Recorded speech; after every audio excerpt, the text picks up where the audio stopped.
Well, hello, this is Peter Combs from Bidamount.com, Bidamount Live, and P.L. Combs Asian Art, and today is Friday, March 25th, 2022, and this is our weekly video. We do this every Friday. Take a look and see what's been going on in the auction market. This week we're going to talk a little bit about what's been going on down in New York, and things that are happening over on eBay and the global member pages over on the Bidamount site and so on. It's been a busy week. As you know, the New York has been having their Asia Week sales, and there's been some pretty good results so far. It's sort of winding down now. There's a few more little online sales finishing up. One of the things that we did do this week was we did a video of the Sotheby's sale. It's posting the same day as this, so it's two on a Friday, I guess, is what we're doing, and to do with a single owner collection. The results were stunning. It was an interesting auction because there was no catalog, there were no reserves, but it was a single owner collection, an important single owner collection of some great things. And the results were excellent. Overall, the results were just excellent. And you can check that video out. And the other thing I wanted to talk about, and I didn't talk about it I mentioned it, was that there was a part of the Bonham sale this past week had in it some items from the collection of Richard Millender. And Richard Millender, this is he and his wife and at their Commonwealth Avenue house in Boston. Has been a China trade collector and a fixture in the Asian art market and a scholar to do with China trade since the 1970s or before. He's been around a long time, and he's a huge collector and fan of China trade furniture, China trade portraits, and that kind of thing. He's not a big porcelain buyer, but he did buy some very, very important pieces of Chinese furniture over the years. And he's an interesting guy. I've only met him a couple of times. I met him through Crosby Forbes years ago. He was on the board of the China Trade Museum down in Milton, and a good friend of Crosby's. And I had the chance to meet him that way. He was a nice man. And over the years, he'd done a lot of business in the Boston area. He'd bought things from Carl Crossman, who wrote the book The China Trade. They worked together, I believe, for quite a while on things. And he accumulated a very fine collection. He has accumulated a very fine collection. He's decided to sell some of it. I don't think he's selling all of it, but some of the pieces. And he turned them over to Bonham's because he's a friend of Colin Sheaf's. Colin Sheaf actually wrote the intro to the catalog for it because he's known Richard for 40 years or 50 years at this point. Colin Sheaf met him when he was with Christie's, and he was based in New York initially when he started with the company, and he's now the head of the Asian art department for Bonham's globally. But for a number of years, he was the head of the Asian art department at Christie's. And at any rate, they had a long relationship, and he wrote the intro. And Richard collected some terribly important pieces of China trade furniture. And this is one of them. China trade furniture, if you don't know much about it, was made in China, but they did it, a lot of it they did to emulate what were popular English styles at the time, like this Queen Anne drop leaf table. This is actually a Chinese table. Beautifully done. It's got a wonderful paw foot on it, big long elliptical leaf on it, absolutely wonderful. And it did fine. It brought $31,000, and I think it was estimated at $10,000 or $15,000, something like that. But a beautiful table, richly figured wood, all done in Huanhua Li, and off it went. All right, and the other thing that he sold was this very fine demi-lune table, done in the English manner. Let the page load all the way here. There we go. And you had this extremely fine piece of China trade furniture, very, very fine. And over the years, when I was in Essex, we had a few tables like this come by, fairly similar in design, and went off to other collectors. We didn't sell anything to Richard, but we had quite a similar table, and these are beautifully constructed, very solid tables, and just elegant color. And this one did very well also. It was estimated at $20,000 to $30,000, and it brought $56,000. So there's a good, strong interest in China trade furniture, but it's easy to miss. It's easy to miss. Often China trade furniture. I bought a very fine China trade Georgian chair once that was sold as being from Portugal. The dealer thought it was Portuguese because it had sort of an odd selection of wood. It was actually Chinese export. And what did I do with it? Oh, I sold it to Carl Crossman's sister, Christine, who was a dealer at the time and dealing in English furniture. She and Carl have both passed on, but she was wonderful to deal with. And she bought the chair and took it to Philadelphia and sold it. Here we go, the Philadelphia Antique Show, as I recall. And then there was this dressing table with a tambour. These are fairly rare. And as you can tell, it obviously looks very English in its style, right down to the bail handles.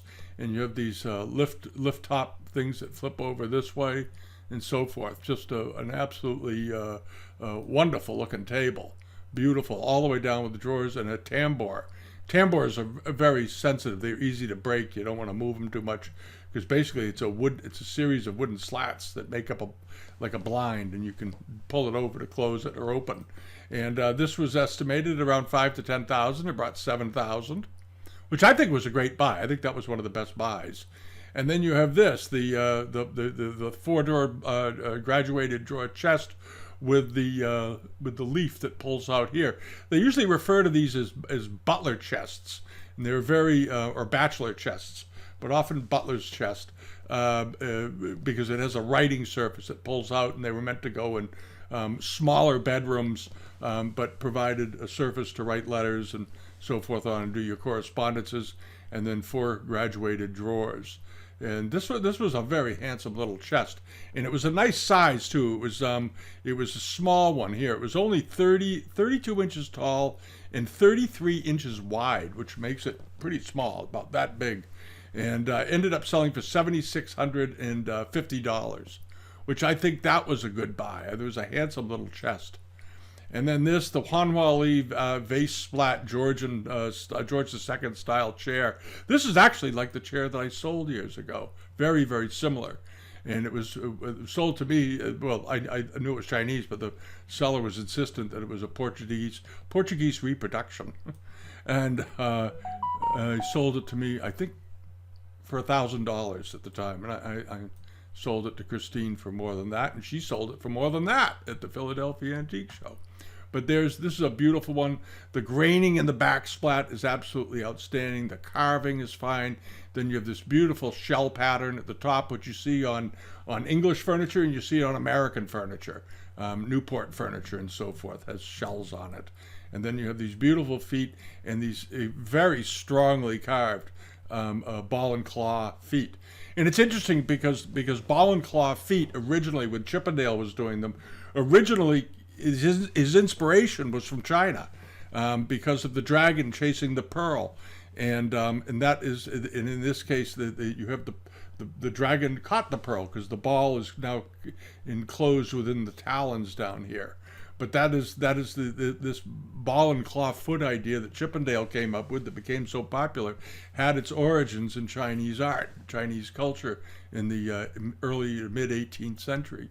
Anyway, this was an absolutely great looking chair, and it was estimated at 30 or 40,000. It did very, very well. It brought more than that, about $75,312 for the single chair.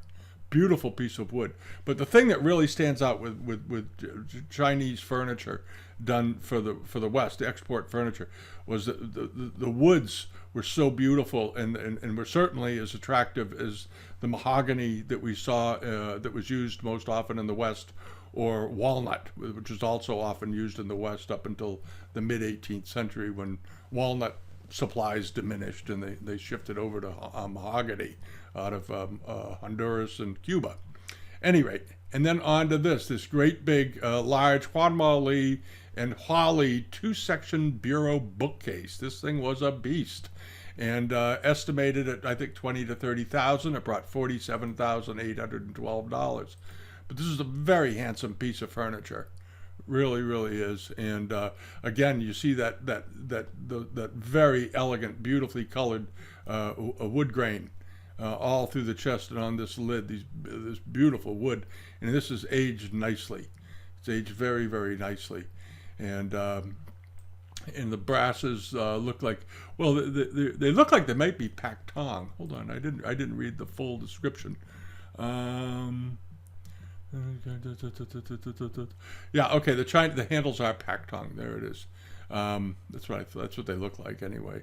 Pak tong handles, which makes it even more interesting, which is this alloy that they use that emulated silver, but still extremely attractive with aigle-maze mirrored upper section.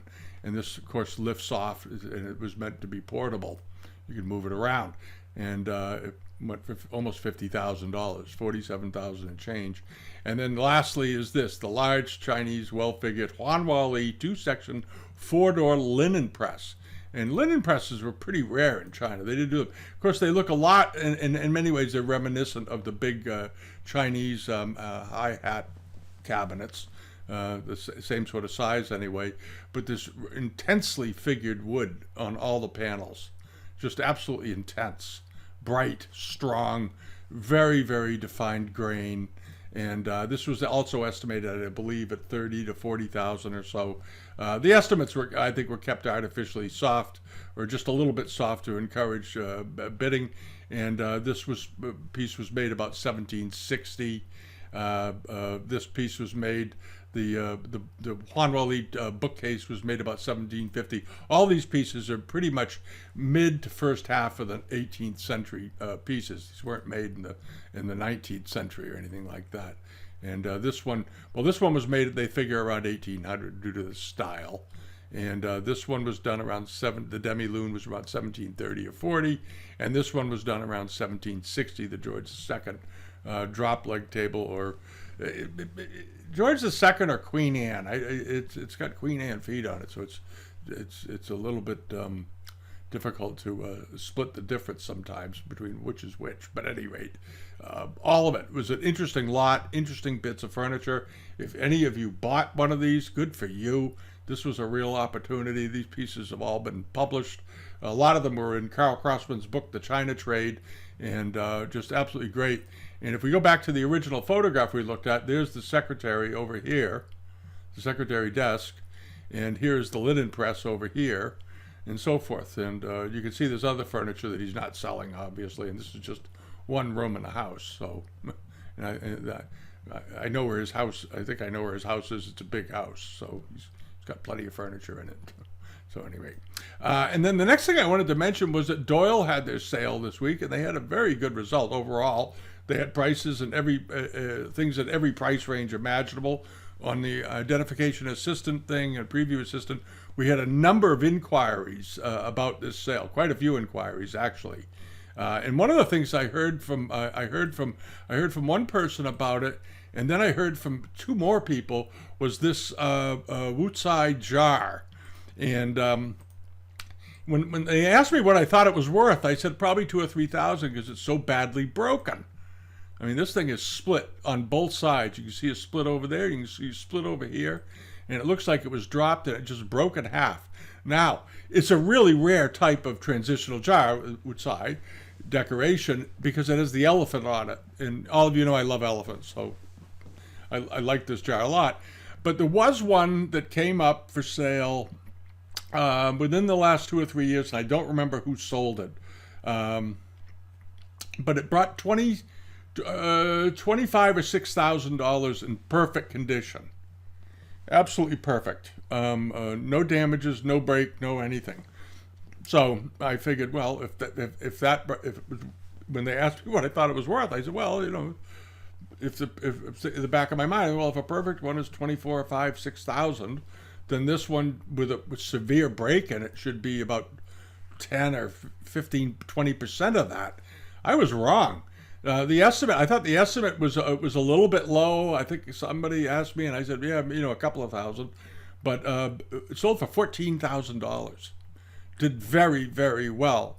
And I think this is owed, again, when we see transitional pieces and Joseon period pieces bringing a lot of money these days, a lot of it is owed to the interest that was generated over the Butler collection over the years, and the scholarship that they did, and then of course there was that contested division of the collection between the family when Mr. Butler passed away. That whole sort of spectacle, I guess you could call it.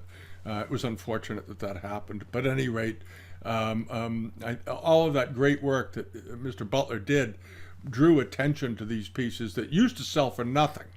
Woodside jars, people don't realize, but a Woodside jar like this or other transitional jars of this quality, in the 1970s and 80s, before a lot of books came out about them, would sell pretty routinely at auction for $500 to $700. That was sort of the price range for them. Maybe $1,000 for a really good one, because they were considered to be, they're not Ming, they're not Qing, they're sort of those weird things that are stuck in the middle.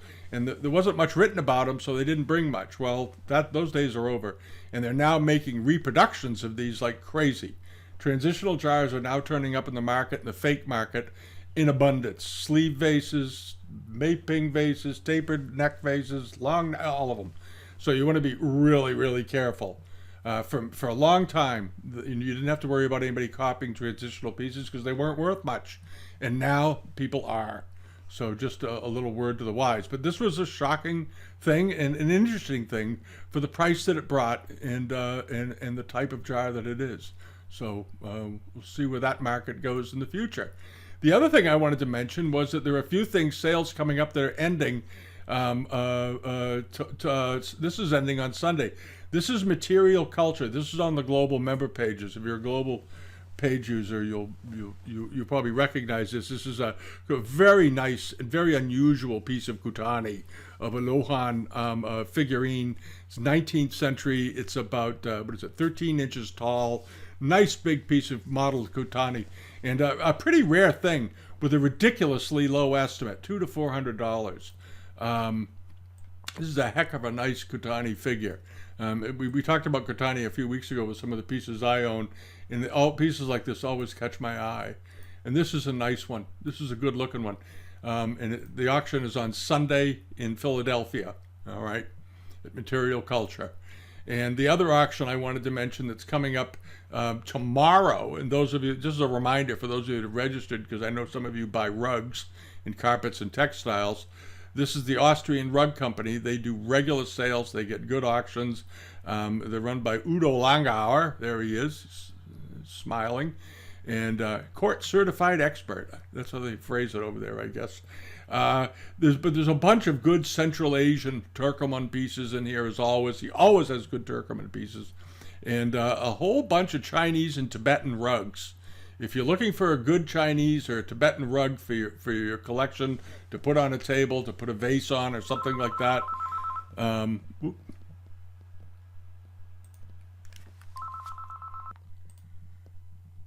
back. Little interruption there. So there is a whole bunch of really good Chinese carpets, textiles, saddle pieces, you name it. Some really good Turkish, Anatolian carpets and textiles, all good dyes. It's a nice looking auction all the way across the board. All the way across the board. So if you're looking for rugs and you are registered for the sale, this is just a heads up. The links are still off the global pages, of course, until the sale is over. And as you can see, the bidding starts in 18 hours from now, which is about 4 o'clock in the afternoon on Friday. So it's tomorrow morning. All right. So what else was going on this week? eBay. Let's take a look. There were some decent things on eBay, but it was a little quiet. And there's a lot of stuff that's on the newsletter page that hasn't sold yet. So there's not a whole lot to report on. There was the very nice China Trade document box, ended up selling for $438, and this was being sold by a seller named Boxer2. That's an appropriate name. And a nice China Trade box, Chinese export box, had 21 bids, did pretty well.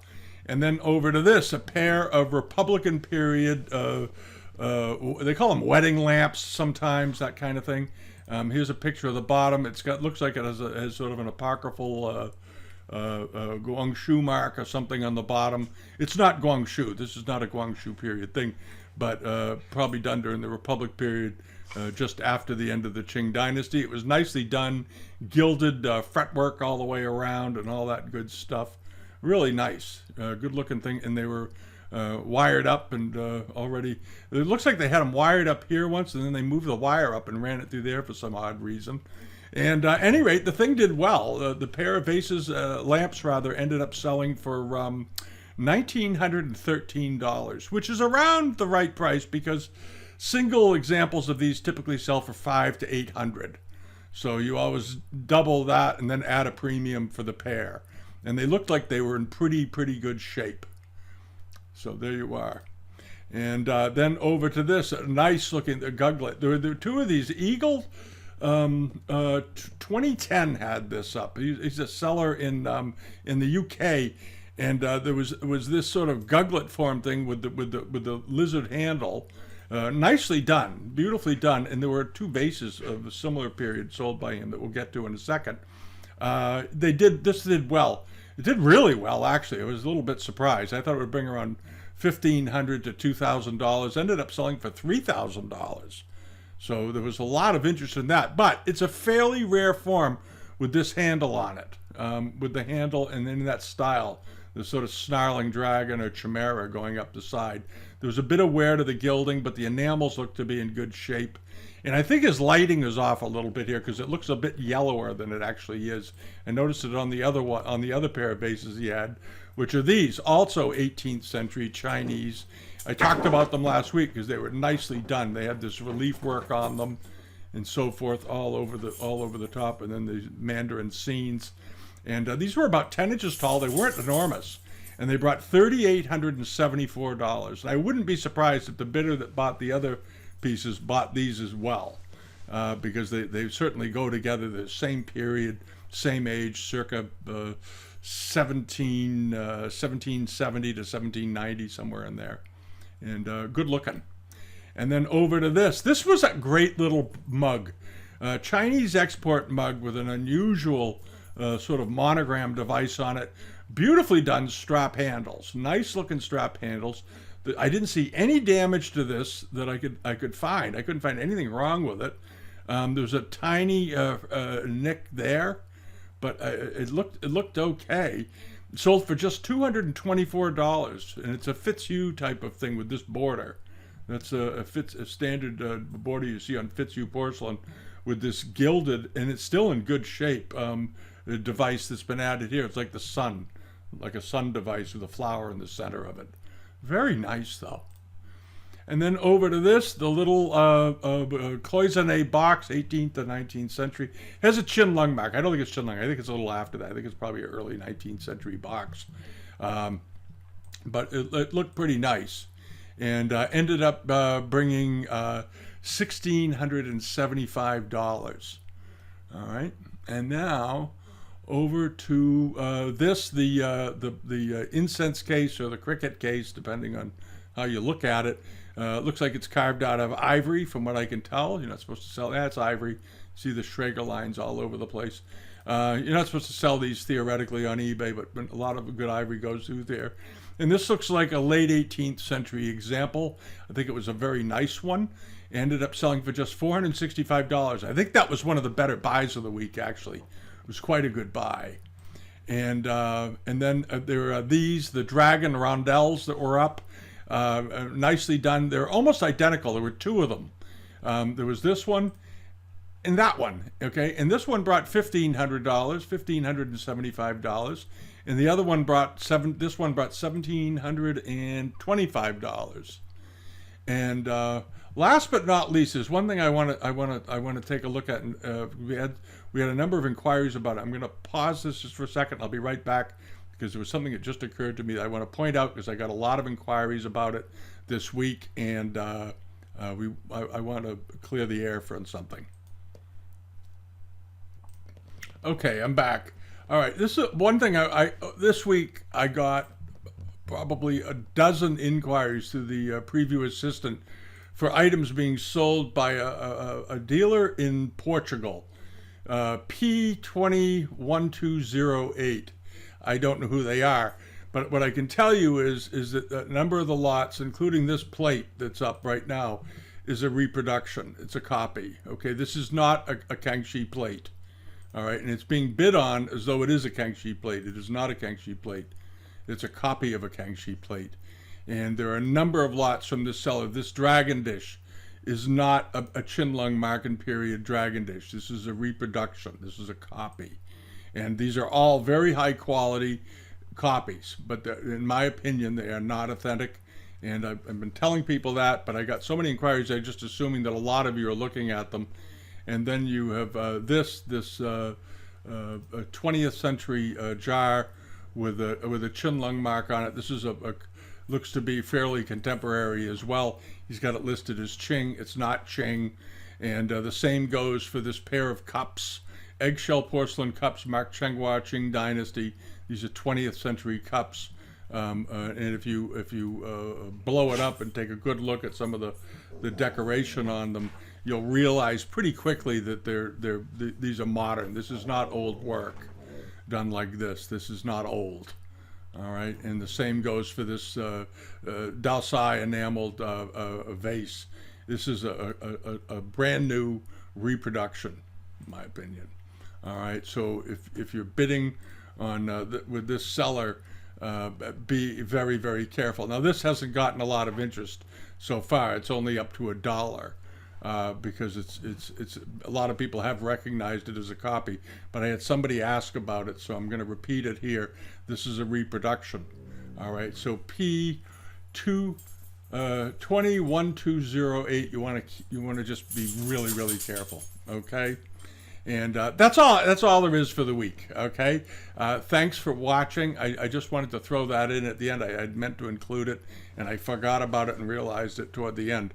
It's the fight against fakes is an endless one, so that's that. And next week we're going to do a couple of videos. We'll finish up and do some videos on the rest of the Asia Week sales because there's some very interesting results. There was a snuff bottle collection that did fabulously well, and there's some good Japanese prints did well in several sales, and there seems to be some shifts in the market. But overall, I was wondering how things would go in New York, and as is always the case, things that have been off the market for a while, rare things, great things are getting a lot of attention.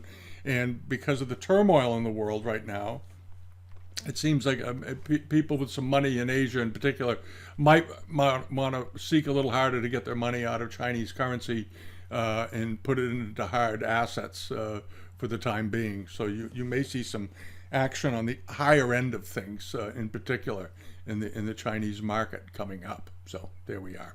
All right, that's all there is to report for the week. Have a great weekend. It's sunny here. It's in the mid-50s, and all is well. All right. Thanks so much for watching. Subscribe, leave a comment, give us a thumbs up. Do leave comments and stuff. I love to read them. They're fun to read. And everybody have a great weekend and a great coming week. Okay, bye-bye.